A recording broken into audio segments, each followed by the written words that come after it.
It's really common for a purchaser of your property to have an inspection on your home.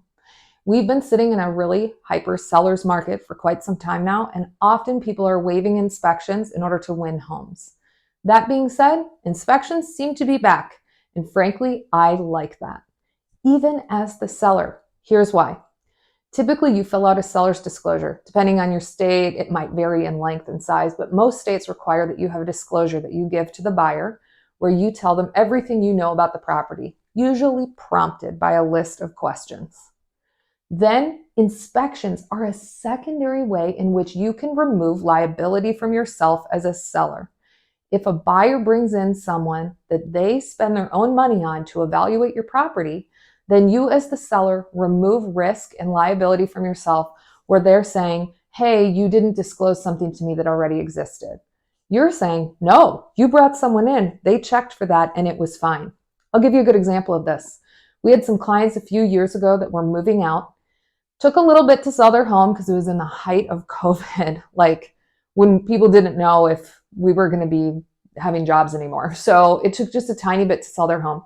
We got a great buyer for it. They performed an inspection, tested everything, we negotiated. We closed, and a week into owning the home, they sent us photographs of the primary bedroom. It had cracks all over the ceiling, water was seeping through. They had an air conditioning unit sitting up in the attic. This is common in old homes in Minnesota. So your compressor sits outside and your air exchanger sits in the attic, and there can be a leak and it can cause water damage over all the ceilings. They claimed that the sellers must have known about this, and they wanted them to pay not only for a new AC unit, but to all the damage that it caused. It was so great because we were able to say, hey, no, didn't you perform an inspection? In which they said, whoops, yep, we did. And then secondarily, their inspector had asked that our clients turn on the air conditioning when they were doing their final walkthrough. So our sellers did. So we could prove in that moment, hey, not only did your inspector say the AC was okay, but we also had it on when you did your final walkthrough and there was no water at the time.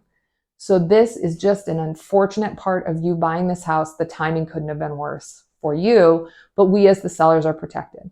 So I love inspections. That being said, you have to prepare to negotiate. Old homes especially have tons of inspection items, but even new construction homes have inspection items. You need to detach yourself from your love for your home or your typical maintenance schedule or how well you think that you have done towards the home. And remember that a new buyer has their own lens. I've had clients that have had terrible experiences with electrical. So they go in scrutinizing electrical way more than they need to. I've had other folks that don't mind thousands of dollars in electrical repairs, but they're focused on roofs because their roof as a kid caused all these problems. Come into inspection negotiations trying to understand where the buyers are coming from. Also come in knowing that your home isn't perfect. Our number one recommendation when negotiating inspection items, presuming that they ask for some, is negotiate money. You will never repair things to the satisfaction of a buyer, especially if it's minor or cosmetic. You want them doing the work in the way that they want it to be done with the contractor that they choose. So the best thing you can do is negotiate money. Every once in a while, it doesn't work that way. You have to repair something that's dangerous or causing immediate damage, or maybe you've already negotiated a certain amount of cash in the sale and we need to actually fix the problems. Then make sure your agent writes the amendment with the most specificity possible.